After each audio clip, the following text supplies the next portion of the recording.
pan. Hey, my food is cold. Reheat it. Yes, Draw the bath and give me a beer. yes. Hurry up! You're so clumsy. Why can't you get things done efficiently, you slug? The abuse was hurled at me by my husband day after day. He sneered in satisfaction when he saw me biting my lip. I'm the breadwinner of the family, so I must be the most respected. You can't live without me. A wife is expected to obey her husband. If you don't like it, show me you can make half of what I do. He wasn't like this before. I couldn't take it anymore. I'm leaving you. Ha ha ha, you idiot! You're gonna come back to me in a few days anyway. After all, you're just a housewife who doesn't make a penny. A housewife? Unable to make a penny? What a ridiculous assumption. Whatever, he was going to realize that sooner or later. He'd know what a fool he was and who he turned against. I'm Kim, an ordinary housewife. I've been married for 5 years. My daughter Sarah is still a handful, but I'm basking in the happiness of parenthood. My husband Bill and I met at work. He worked in sales, and I was an administrative assistant in his department. He was the one chasing after me. We exchanged our numbers at an office party and hung out a few times. I was unsure about his forcefulness at first, but I fell for his masculinity and accepted his proposal. I will make you happy for the rest of your life. After the proposal, he asked me to quit my job and be a housewife. My mom was a housewife, and my dad was a breadwinner in the family. I want us to be the same as them. My ideal family is one where my wife keeps the home. He spoke enthusiastically and dreamed of creating a home as his parents did.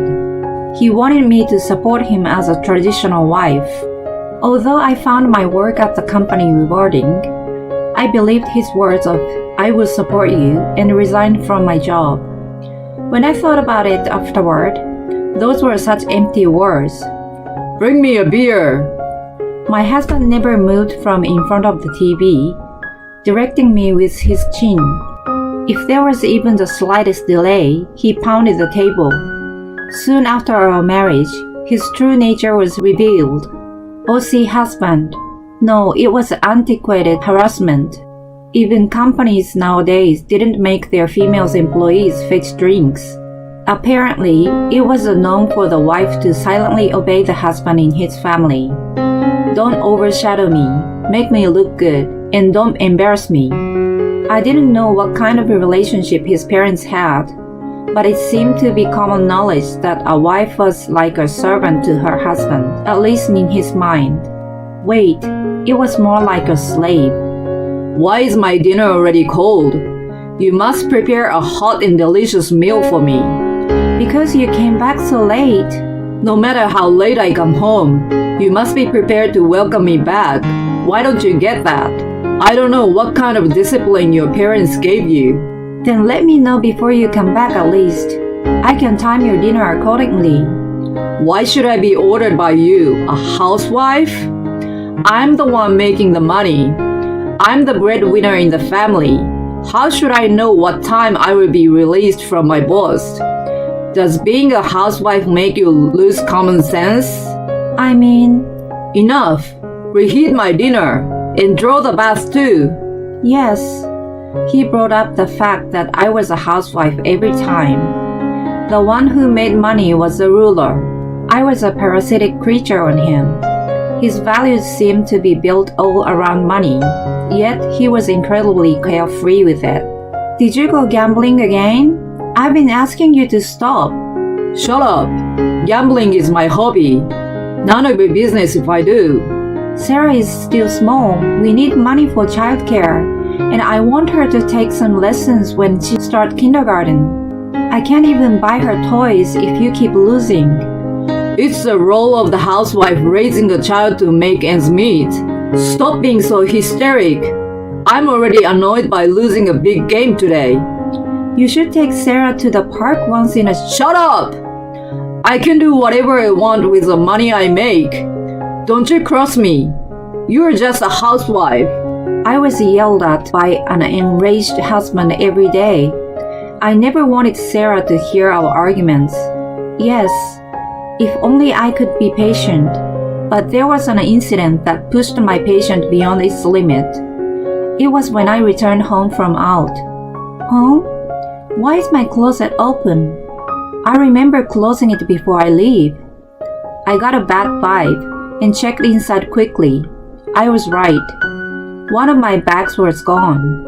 It was an expensive and my favorite bag that my mom bought for me when I landed my first job. She knew firsthand how I struggled to find a job, so when it happened, she gifted me a designer bag.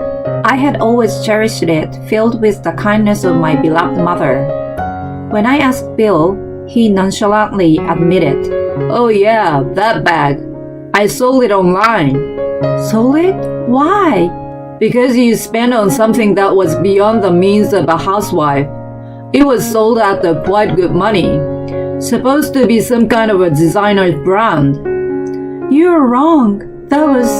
Anything you buy with my salary generally belongs to me. A housewife has no say in it if I sell it or whatever. Know your status. You're horrible. I have my own private life too. What private life? You forced me to look after Sarah and went out today, telling me you were meeting up with your friend. You bought unnecessary things again, didn't you? I met up with my best friend from the university. It was something really important. Anyway, you make no money, hence you have no right to argue with me. If you don't like it, show me you can make half of what I do. I'm sure you can't. He sneered at me. I no longer had any desire to argue with him, who declared, Let's see if I can win tomorrow's game with the money from selling the bag. Our heated argument finally reached Sarah's ears, and I heard her cry from upstairs. I couldn't stand him anymore. My patience had drained out. I had endured desperately until now, thinking if I just put up with it, it would be all good. But I couldn't take it anymore. He even messed with my fond memory of my mom. Not only that, our only daughter had finally heard us fighting. It made no sense to deal with him anymore. It definitely had a bad influence on Sarah. There was no way she was going to grow up to be an upright person living with such a father. I was determined to leave him and go back to my parents' house. You're gonna come back to me in a few days anyway. After all, you're just a housewife who doesn't make a penny. He never said a word to stop us from leaving. Rather, he was arrogantly assured that I would fail. He already made up his mind that I would end up begging him to take me back later. Let him be. I was determined to start a new life. We are home. Hi, sweeties. Are you okay? Such trouble you're in. Come inside. You must be hungry, Sarah. When I returned home in a gloomy mood, my parents warmly welcomed me back. They told me to stay as long as needed and were happy to have their granddaughter living with them. The warmth of a home made me weep for the first time in a long while. Now, sweetheart. You're still our daughter even though you've been away. Mommy. I'm okay, baby. We're gonna be happy from now on. Dad, Mom, thank you so much. We are so grateful. Our new life had begun lovingly. Sarah had always been fond of her grandparents, so she quickly adjusted to her new life. She seemed rather at ease in the environment with many people around. I was so glad it was before she started kindergarten. I could send her to the same place I went to from my parents' house. I myself had been feeling better. The stress from Bill had taken a considerable toll on my body without me even realizing it. I was able to eat double the amount. I enjoyed every meal just because Bill didn't scold me about the cold dish and told me to make better food. Naturally, I started to smile more. My friends were happy to see me feeling better. When the peaceful time had passed, I received a call from an unknown number. I felt a bit nervous, but decided to pick up the phone. Hello, is this Kim? I was astounded to hear the voice. It was my mother-in-law. She continued, I'm sorry to call you out of the blue. You and Bill are in such a situation. Hi, is something wrong? I need to tell you something. It concerns your safety. Also, I've been meaning to apologize to you. Anyway, listen. Bill came to see us last night. In summary, her story went something like this. He visited his parents to discuss the situation late last night. They found out that I took Sarah and left home, and were stunned to hear what he told them next. Kim left and hasn't even come back to clean the house. Thanks to her, it's complete chaos now. But Bill, she moved back in with her parents, right? So you have to do the cleaning yourself. She left on her selfish will. She should at least come back to clean while I'm at work. Besides, she's a housewife. It's her job to take care of the house. You're being ludicrous. She couldn't even do the chores right from the time she was living there. She made up all sorts of excuses like Sarah was still young. The reason she went back to her parents was a reflect of her inability. She's going to learn everything again from her mother and change her attitude toward me. And yet, she's been neglecting the house for over a month now. Listen, have you ever thought why she left you? Huh? What do you mean, Dad? Like I just said, it's because of her inability. If you seriously believe that, she will never come back to you.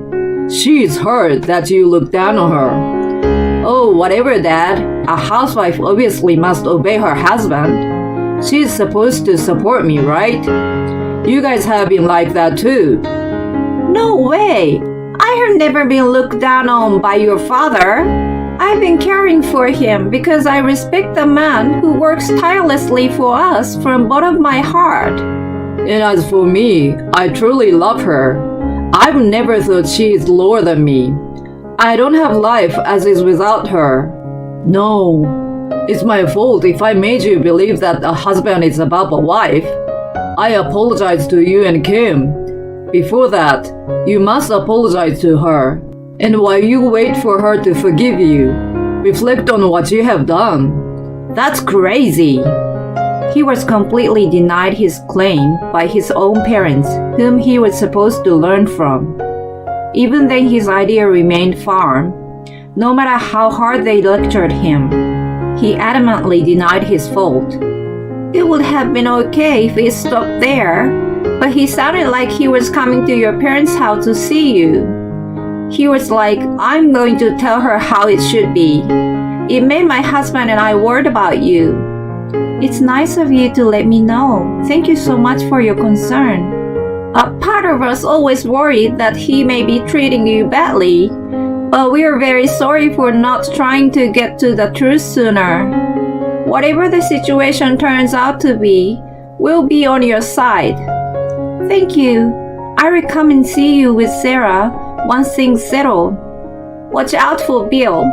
You never know what he might do if he gets carried away. Her warning was realized soon after, when I was out leaving Sarah with my mom at home. Hey, Kim! Oh no, Bill! He approached me on the street. My husband, I see in a month, looks very disheveled. His shirt was shabby, and his suit was noticeably wrinkled, and didn't look like it had a single lint bulb removed. When I was home, I never missed a day taking care of his suits. Why are you here? That's my line. What are you doing out here in the middle of the day, leaving Sarah alone? Well, you're all dressed up. Don't tell me you're going to meet some guy with a fancy makeup and tight skirt. You look like an Avon sales lady. I'm just meeting my usual friend. None of your business anyway. It's my business. I'm your husband. You must have bought these clothes with my salary. Don't you dare talk back to me. He ran it as usual, but I had no reason to endure him anymore. I bought this with my own money. My makeup and shoes too. How am I supposed to spend your money when I'm not with you anymore in the first place? Well, wait, you were squandering. That's why I got this stupid thing in the mail. He confronted me with a paper bill. Credit card payment. It couldn't be paid from my account. This never happened before you left home. Oh, right, I got it. There was not enough money in his account, and the amount couldn't be debited, so there was a notice from the bank. He thought it was my fault for spending all that money. A shallow mind all the way. I sighed in pity. What's wrong? I couldn't help but feel sorry for you because you're so stupid. Stupid? How dare you? Yeah. You're the breadwinner who brings money, right? You're too stupid to keep track of your spending. That's because you overspend. I swear, I have not touched your money. There's no way even if I wanted to anyway. Because you don't make that kind of money to begin with. It seemed he was having a hard time understanding. I wasn't surprised. I explained to him in detail. Your cheap salary was never enough. It wasn't a problem for a family of 3 to live normally on $4,000, but it was impossible thanks to your gambling. My gambling? You lost a great amount, and yet the following week you had to do it all over again. Of course, no money left in the account. I was making up the shortfall to maintain the family finance. What do you mean by making up? How do you get that kind of money? You are just a housewife. No way. You have a sugar daddy. Stop saying vulgar things. I earned from a normal job. You were the only one who thought I was a housewife. I was making money from a remote job. I worked from home in between busy household chores. The job had been given by my best friend from the university. She majored in the French language with me. She had a consulting company for the translation business. I steadily built my own career by being entrusted with small jobs. Sometimes I was out to meet her for business meetings. It was never for useless shopping. My stupid husband never knew. You say you are making up for my losses, but can you make that much money doing that job? He finally seemed to believe me and asked me with a pale face. I proudly answered. It was very little at first. It's a kind of job where your experience is valued above all else. But I stuck to it and finally got my name recognized. Lately, I have been able to get some big projects. For this month, I'd say I'm at about $8,000. $8,000? As I recall, the one who makes the most money is above the other, right? My salary is double yours, so I'm way above you. Well, that's... I hate to say this, but I've done all the housework and child rearing on my own, as well as my job. Can you imagine how hard that is? You only work and gamble the rest of the time. Wait, He seemed to be shrinking. He couldn't have looked more pathetic. But the next second, he was on his knees on the ground. I'm sorry. It's all my fault. I had no idea you had been covering for me. Covering for you? No way. It was a tool to free myself from you. I sincerely apologize. Please come back. The house is a mess without you. I don't know how to dress, and I'm bored of eating takeaways. You still treat me as a housewife at this point. Seriously, you are incapable of learning. The breadwinner gets a higher rank, right? Then you clean and cook yourself. You who make cheap income. I quickly turned my back on him, who mourned in a pitiful voice. I was on my way to meet a client for a big project. I was dressed to impress and didn't have time to waste on a pathetic man. I turned around as I'm walking away with one more thought, showing a green to tearful bill. I've seen a divorce lawyer. The divorce papers should be sent to you this time, not the credit card bill. Please take care of it. He grunted something, and this time I didn't look back. A year later, I'm still working as a translator. My friend asked me to join her company, but I enjoy my work as is. I've got a translated mystery novel coming out with my name on it. Sarah started kindergarten. With the help of my parents, she quickly adapted and made friends. My ex-in-laws told me when I visited them once that Bill hadn't been able to reflect on what he had done. He told people around him he was glad to have gotten rid of a useless wife, which made his parents enraged and cut ties with him. Rumor on the wind is that he can't get rid of his gambling habit and is involved with a loan shark now. Maybe he still insists that a husband is better than a housewife, but that's no longer any of my business. I, with my parents and Sarah, will make a warm family of 4.